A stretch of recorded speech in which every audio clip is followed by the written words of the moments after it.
Tonight, flagship attack. Ukraine claims a major blow to the Russian military after an explosion badly damages the pride of the fleet. Plus, the worst inflation since the 1980s. Everything's going up at least $1. Americans keep spending even as prices hit new heights. And the suspect in the New York City subway attack heads to court. And I immediately started calling people to pray with me. The plight of black women, 3 times more likely to die from pregnancy-related causes than white women. All this and more tonight on Faith Nation.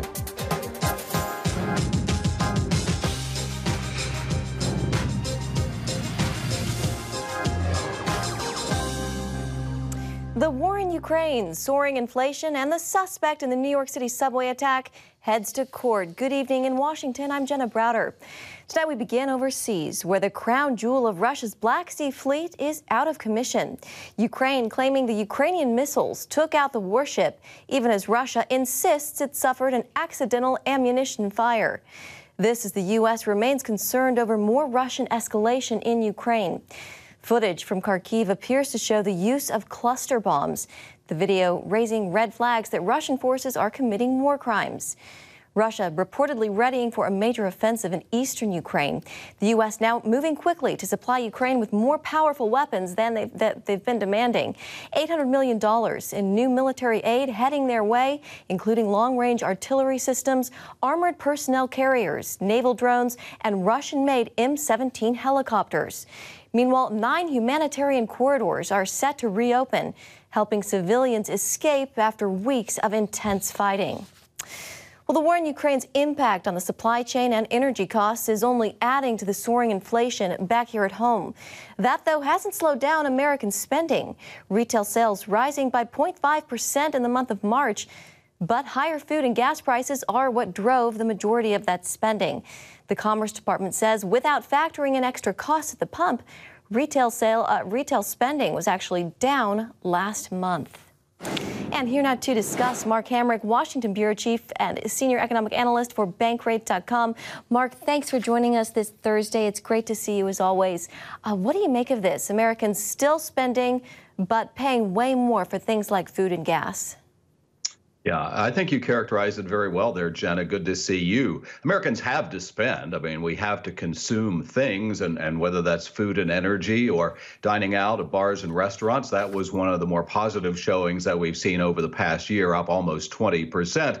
But gasoline sales are up some 37% from a year ago, and that's not quite as much as the actual increase in the price of gasoline. So as you very well pointed out there, we're not really keeping up with the pace of inflation with our spending, and we're also not keeping up with the pace of inflation with wage gains. So that is less than optimal. And the real question is, and we can't answer it yet, will inflation peak in the near term? We can hope that that will be the case, but we'll only know when we see that in the rearview mirror.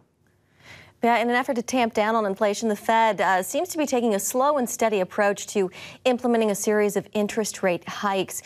Mark, is it going to be enough to tamp down on inflation, though? Well, I think, first of all, the Fed would acknowledge in terms of officials that they failed to recognize this early enough. But I don't think it'll be slow once we get into the pace of interest rate hikes, which began with a quarter-point hike last month. And the widespread expectation is that we may now be in a series of 0.5%. And the market's already factoring this in. We've had mortgage interest rates already move with a 30-year fixed up to the highest level in 11 years, Jenna, now above 5%. That's up from 3% not that long ago. And so that will have an impact, no doubt, on home sales. It's already having a big impact on housing affordability because, as we know, home prices have already been off to the races, and now we have mortgage rates racing upward as well. True.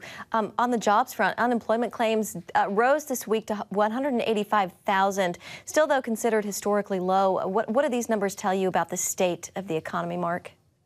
Yeah, we really have kind of a teeter-totter economy here where the job market's very strong, national unemployment rate at 3.6%, jobless claims very low, coming off the lowest level since 1968. And then the other side of the equation is inflation. And inflation is essentially stealing the show and weighing on consumer sentiment. We did see a modest increase in the University of Michigan Consumer Sentiment Survey out. That suggests that, believe it or not, the modest decline that we've seen in gasoline prices since last month is being greeted eagerly, but we'll need to see that sustained and see gas prices move lower still.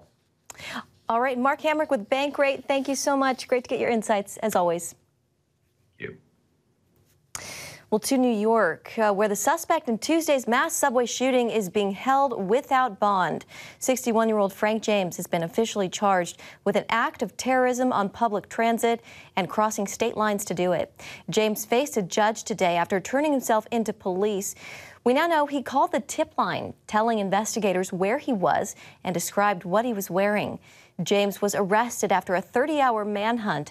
Authorities believe he's the man who boarded a crowded train and tried to kill morning rush hour commuters. James' attorney after his hearing. Yesterday, Mr. James saw his photograph on the news. He called Crime Stoppers to help. He told them where he was. Initial press and police reports in cases like this one are often inaccurate. 10 people were shot and dozens more injured in the chaos. If he's convicted, James could face life in prison. Well, this week is Black Maternal Health Week. The White House issuing a proclamation renewing America's, quote, commitment to addressing the crisis of Black maternal mortality and morbidity across the country. Black women are 3 times more likely to die from pregnancy-related causes than white women. Medical reporter Lori Johnson explains what's at stake and what's being done to help save lives. Push his ears. Many people don't realize African American women have a greater risk in the earliest stages of motherhood. Even Black women themselves, like Danielle Bryant, are too often unaware of the threats. So I had never associated a life-threatening situation with pregnancy and delivery. Danielle learned the truth firsthand as she was rushed to the hospital in labor at just 6.5 months pregnant. I had internal bleeding that was not controllable. I had 23 transfusions, and my son, unfortunately, suffered some brain damage. Danielle's mother stayed by her daughter's side. And I immediately started calling people to pray with me and to pray for her, because I realized that something serious was going on and found out later that she was at death's door. The CDC says Black women face unusual hardships when it comes to having a baby, regardless of income or education.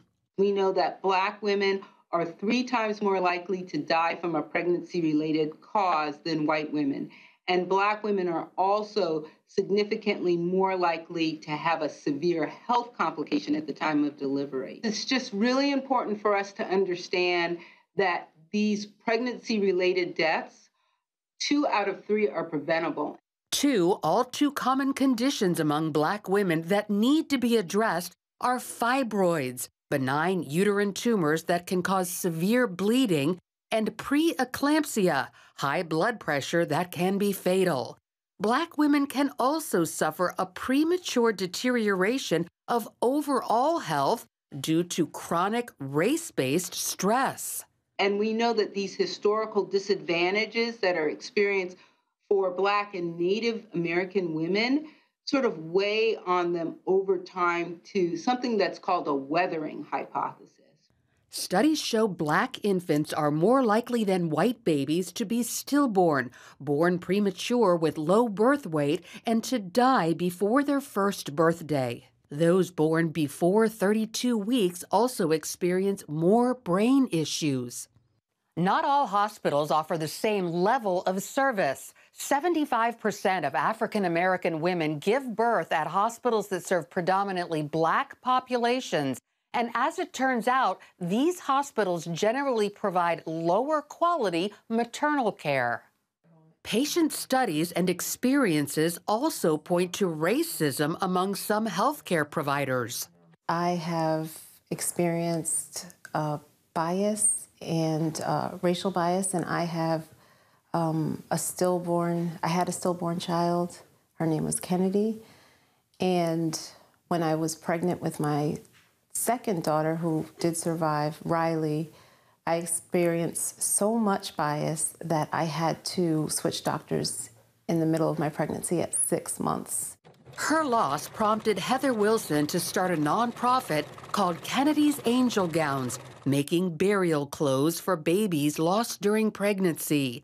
And the prejudice she felt made her reach out on social media to see if other Black moms could relate. Overwhelmed by responses, Heather started an online support group. When you reach out and women are having the same exact experiences, you can't help but think this is not a coincidence. A 2016 study published in the Proceedings of the National Academies of Science revealed half of medical students and resident physicians held false beliefs, such as Black people's nerve endings are less sensitive, skin is thicker, and blood coagulates more than white people's. In 2021, Wilson joined a Black maternal health roundtable discussion with Vice President Kamala Harris. What's the source of the anger and the sadness, and what are those conversations? Not being heard is the number one thing I hear. They're not listening to me. And oftentimes it's too late. The Biden administration has proposed increased spending to improve Black maternal health, such as providing Medicaid coverage for up to a year after giving birth and paying for personal advocacy workers called doulas. Since that proposal was part of the defeated Build Back Better bill, its future remains uncertain. Meanwhile, medical schools now incorporate anti-bias training into their curriculum, and many healthcare agencies take advantage of free online courses offered through the Health and Human Services Department. Elsewhere, the CDC website offers lots of pregnancy-related information for Black women, such as how to recognize warning signs and guidelines to choosing the right hospital and doctor. You have the right to interview your doctors, ask them the questions that you need to know. I would even ask, especially as a Black woman, what kind of experiences have you seen, do you have with people like me? So while these various issues facing Black women can lead to devastating consequences, African American mothers are drawing attention to their plight and are fighting for change. Lori Johnson, CBN News. Coming up, a beloved tradition in our nation's capital is back. Easter sunrise service on the National Mall. Two of the event's key players are on deck. Well, Easter is this weekend, and here in Washington, D.C., a beloved tradition going back more than 40 years is back. Sunrise service at Lincoln Memorial. Thousands are expected in person and online after COVID-19 brought the tradition to a halt these past couple of years. Put on by Capital Church, this is one of the nation's largest Easter services, and this year National Community Church is helping host. The sunrise service starts at 6:30 a.m. Eastern at Lincoln Memorial in Washington, D.C. We'll also stream it live here on the CBN News Channel. And with that, let's bring in two of the men leading the event, Pastors Amos Dodge of Capital Church and Mark Batterson of National Community Church. Both welcome. Great to have you on with us this evening. Pastor Amos, let's start with you. This is something that you've been doing for decades now, your original vision. Tell us a little bit about the tradition of this sunrise service. Well, it's funny. In the spring of 1979, I was just walking on the mall, praying for the city, and headed toward the Lincoln Memorial, and I had a thought that now I know was a whisper from heaven: have a sunrise service at the Lincoln Memorial. So we did. 127 people came, and now, these years later, only God knew what was going to happen at the Lincoln every Easter. Yeah, it's an incredible event, and I know one that so many people are looking forward to this year after a 2-year hiatus. Pastor Mark, this year you'll be the one preaching. How did you and NCC get connected with Pastor Amos and this event? Well, when my wife and I first moved to D.C. About a quarter century ago, before National Community Church, we actually attended the sunrise service at the Lincoln Memorial. It marked us as such a special moment. And I would have never thought all these years later that Pastor Amos would be kind enough to extend an invitation. It's a joy to be able to partner with them. It is such a significant event, not just for the kingdom, but I think for this city and for our country at large. Yeah. Talk a little bit about just the weight of being there on the National Mall, Pastor Mark, giving this sermon. You'll have people, many, many people there, but also joining you online and in the heart of the nation's capital. Yeah, Jenna, we love this city. In fact, we're not just trying to build a church, trying to bless the city, but there's something about the Lincoln Memorial and the National Mall that it feels like you're speaking to the nation, and that carries a certain weight. And so we're excited about declaring the resurrection of Jesus Christ over our city, over our nation. It's going to be a special moment to have thousands of voices praising the name of Jesus, and we cannot wait. I'm curious, do you get butterflies as you prepare for a speech like a sermon like this? An Easter sermon is no small thing, especially on the National Mall there. It is. I'm curious. I might take the first crack at it. I'm curious about Pastor Amos. He's been preaching a few more years than I have, but at the end of the day, Jenna, the tomb is empty, and that changes everything. And so we are preaching hope, preaching faith, and I think we're doing it at a moment where we so desperately need it. And so preachers are people. So we get butterflies like everybody else, but it's going to be such a wonderful moment. And Pastor Amos, what do you hope people, Christian or not, what do you hope they take away from the sunrise service? Well, I think what we've discovered through the years, it's a great opportunity to meet people from so many different walks of life and so many different denominations, but we also have different faiths, and they'll come to hear the story. Why are these people gathered here, and what's the excitement? I'll never forget, several years ago, a lady met me after the service, said, I'm from Malawi, was here, I was just walking today, and I heard the music, so I came over, and I've been far from God, but today, because of this service, I have renewed my faith in God. And those kind of moments make this a service like no other, because you're outside, you're gathering people from all walks of life. It's an amazing opportunity that we really consider it a sacred trust. It's not an event we sponsor, we've said through the years, but an assignment we have from God. Yeah. It's a tremendous opportunity, and we're all looking forward to it.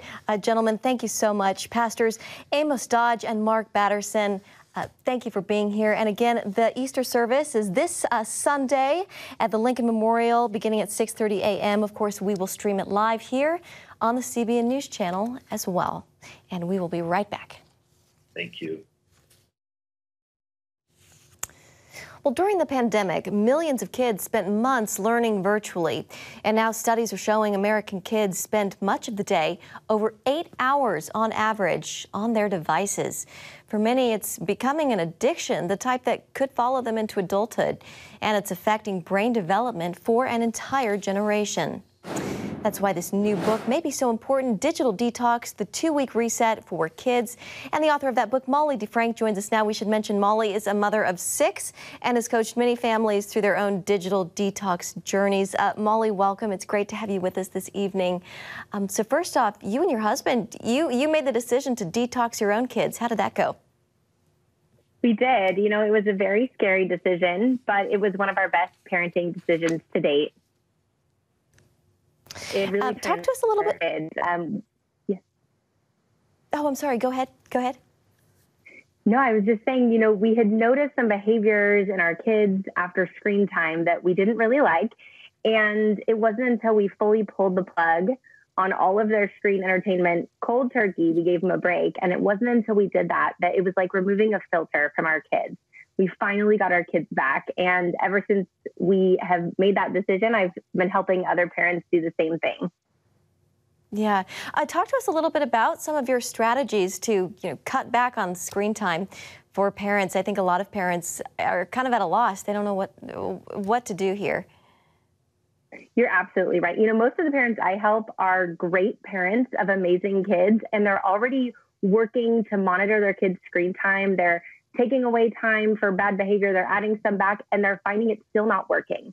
And so that's why we came up with this 2-week cold turkey detox for the kids. So what you're actually doing is you're resetting your kids' dopamine levels, because when they're scrolling, when they're playing, when they're tapping, their dopamine levels in their brains are excessively high. So real life can't compare. That's why they're complaining of boredom. But when you give them this 2-week window to reset those levels back down to real life, you're giving them time to rekindle a love of real life activities. And most parents find, pretty much every parent who's reported results back to me has said that their kids get along better. They find new real life productive hobbies, and they're happier. Their mental health is better. It's just across the board beneficial to these kids. Yeah. How often do you recommend families do this detox, or is it a one-time, one-and-done thing? That's a great question. So what I recommend is the 2-week cold turkey detox, and then that's the first half of my book. The second half is creating a long-term plan to sustain your results, because most families don't want to eliminate all technology forever. They want to just put it in its right place. So what parents will do is they'll use our observations during the detox to make their long-term plan afterwards. And it's going to be unique for every family and child. So once you kind of get that calibrated right for your kids and your family, you should be good for a while. But there have been families who it's gotten out of place again and they've done another detox. And this is great. In fact, a lot of these Silicon Valley engineers and CEOs, they'll give themselves dopamine breaks too. So this is it's science-based, and the results are really, the proof's in the pudding. Yeah, we all need it sometimes. I know I certainly do. Molly DeFrank, thank you so much. Once again, her book is Digital Detox, the 2-week reset for kids. Thank you, Molly. And we'll be right back. And finally tonight, one more reminder about the sunrise service this Easter. This Sunday at Lincoln Memorial, Easter sunrise service starting at 6:30 a.m. We will live stream it on cbnnews.com and the CBN News Channel, and we hope you will tune in. It should be wonderful. And that's going to do it for Faith Nation tonight. Thanks for joining us. Have a great night.